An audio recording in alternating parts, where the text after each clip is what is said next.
Il existe une loi silencieuse que peu comprennent. L'argent ne répond pas à l'effort, il répond à la cohérence intérieure. Quand l'intérieur est divisé, l'extérieur devient instable. Beaucoup pensent que l'abondance se force par le travail, la stratégie ou la ruse. Ils se trompent.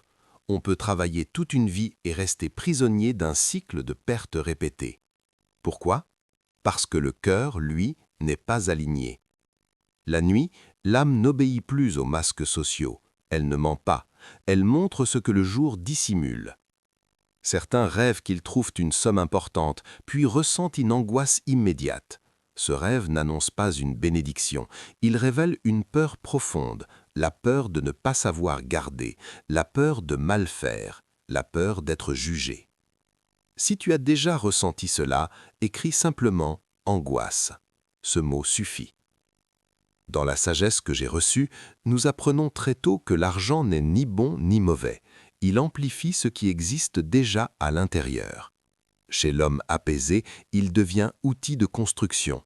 Chez l'homme inquiet, il devient source de chaos. Et les rêves sont les premiers à le signaler. Un homme peut rêver qu'il accumule, mais qu'un mur se dresse devant lui. Un autre qu'il possède beaucoup, mais qu'il est seul dans une maison vide. Ces images parlent clairement. Richesse sans paix, richesse sans sens, richesse sans circulation. Dis-moi, et sois sincère, qu'est-ce que tu cherches vraiment à travers l'argent? La sécurité, la reconnaissance, la liberté, la réparation d'une blessure ancienne? Écris-le, même un seul mot.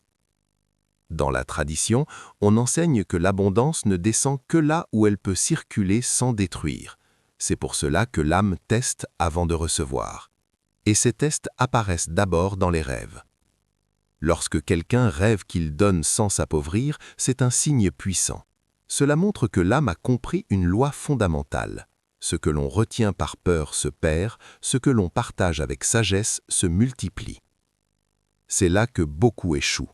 Ils donnent pour être vus, ils donnent pour forcer le retour, ils donnent avec tension. Et l'âme le sait. La nuit, le rêve révèle la vérité de l'intention. Si tu as déjà donné en espérant secrètement recevoir en retour, écris « honnêteté ». Ce n'est pas un jugement, c'est une prise de conscience. L'argent béni repose sur 3 piliers invisibles: la paix intérieure, l'intégrité et la circulation juste. Dès qu'un des 3 manque, le flux se dérègle. Voilà pourquoi certains investissements échouent sans raisons apparentes. Voilà pourquoi certaines opportunités prometteuses se transforment en pertes. Voilà pourquoi certains gagnent beaucoup mais ne construisent rien. Les rêves montrent où l'un de ces piliers est fissuré. Un homme rêvait qu'il empilait des pièces d'or, mais qu'elles fondaient dans ses mains.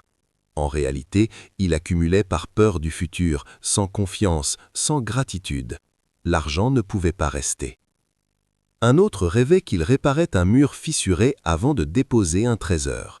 Peu après, sa situation financière s'est stabilisée. Il avait d'abord réparé l'intérieur.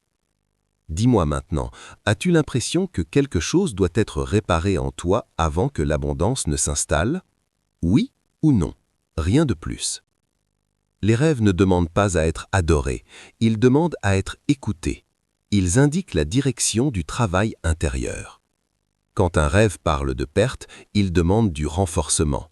Quand il parle de fuite, il demande de la confiance. Quand il parle de stagnation, il demande du mouvement juste. Ignorer ces messages, c'est continuer à vivre à contre-courant. Les écouter, c'est changer de trajectoire sans forcer. Il existe plusieurs erreurs silencieuses qui font fuir l'abondance sans que l'on s'en rende compte. La première est la lutte constante. Quand l'argent devient une bataille permanente, l'âme se crispe. Le flux n'entre pas dans un espace tendu. La deuxième est la culpabilité. Beaucoup portent l'idée inconsciente que prospérer est mal vu, dangereux ou égoïste. Alors même quand l'argent arrive, ils sabotent inconsciemment.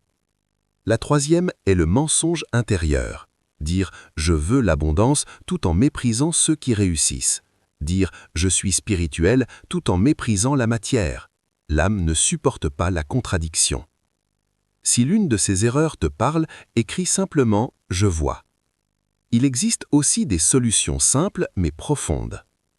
La première solution est l'apaisement. Avant de chercher plus, stabilise ce que tu as. Remercie ce qui est déjà là. La gratitude répare les fuites invisibles. La deuxième est l'intégrité. Fais la paix entre ce que tu dis, ce que tu penses et ce que tu fais. L'argent aime la cohérence. La troisième est la circulation consciente. Donner, oui, mais donner sans tension, sans calcul, sans attente cachée. Même un petit geste fait avec justesse rééduque l'âme. La nuit, les rêves changent à l'heure de nature, ils deviennent plus calmes, plus structurés, moins chaotiques. On rêve moins de fuite, plus de construction, moins de pertes, plus de continuité. C'est ainsi que l'on sait que l'alignement est en cours. C'est pour cela que tant de personnes spirituelles restent pauvres, elles élèvent l'esprit mais négligent l'alignement concret. Et tant de personnes riches restent malheureuses, elles accumulent sans paix. La sagesse véritable unit les deux. Si ce que tu entends résonne, fais une chose simple maintenant. Abonne-toi. Ces enseignements ne sont pas faits pour être consommés une fois, ils sont faits pour transformer une manière de penser, puis une manière de vivre. La nuit n'est pas ton ennemi, elle est ton allié. Elle montre ce que le jour n'ose pas affronter. Et quand tu commenceras à écouter tes rêves sans peur, quand tu accepteras de corriger ce qu'ils révèlent, alors tu verras un phénomène étrange se produire. L'argent cessera de fuir, les décisions deviendront plus claires, les opportunités apparaîtront sans agitation.